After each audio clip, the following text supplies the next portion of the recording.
কংগ্ৰেছৰ প্ৰাৰ্থী তালিকাক লৈ সামগুৰিত তীব্ৰ প্ৰতিক্ৰিয়া।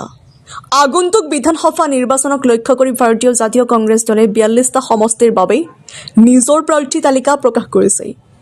বিৰোধী দলসমূহৰ সৈতে কোনো মিত্ৰতা নোহোৱাকৈ এককভাৱে তালিকা প্ৰকাশ কৰাত ৰাজ্যজুৰি ৰাজনৈতিক চৰ্চা আৰম্ভ কৰিছে।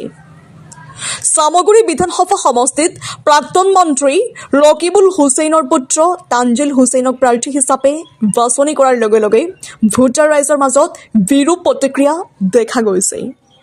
একাংশৰ মতে কংগ্ৰেছে আকৌ এবাৰ ডাঙৰ ৰাজনৈতিক ভুল কৰিব ওলাইছে।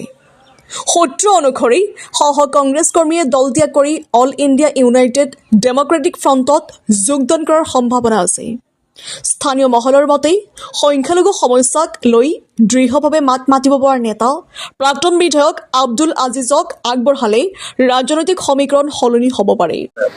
হয়, আমি অত্যন্ত দুৰ্ভাগ্যজনক ক'ব লাগিব, কাৰণ আমি যুৱ প্ৰজন্মই ভাবিছিলো এইবাৰ সামগুৰি সমষ্টিত পৰিৱৰ্তন হ'ব, কিন্তু আমি যি দেখিবলৈ পাইছো সামগুৰি সমষ্টিতে পেৰাচুট লেণ্ডিং নেতাৰ নিচিনা এজন নেতাক সামগুৰি সমষ্টিত অৰ্পণ কৰিছে কংগ্ৰেছ দলে।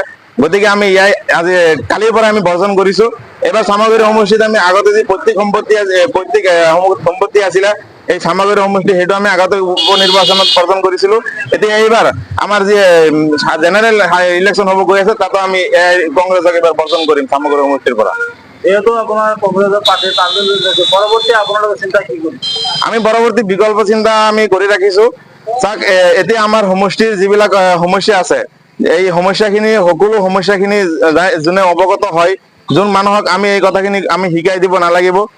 আমাৰ সমস্যাখিনি বিধানসভাত কৰজোৰে উত্থাপন কৰিব পাৰিব। তেখেত হৈছে আমাৰ সকলোৰে সুপৰিচিত প্ৰাক্তন বিধায়ক আলহাজ আব্দুল আজিজ সাহেব।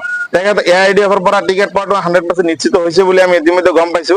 আৰু আমি আপোনালোকৰ জৰিয়তে আহ্বান জনাম AIDF দলৰ সুপ্ৰিমো মৌলানা বদৰুদ্দিন আহমেদ সাহেব, তেখেতে আব্দুল আজিজ সাহেবক সামগুৰি সমষ্টিৰ পৰা AIDF-ৰ টিকেট প্ৰদান কৰে।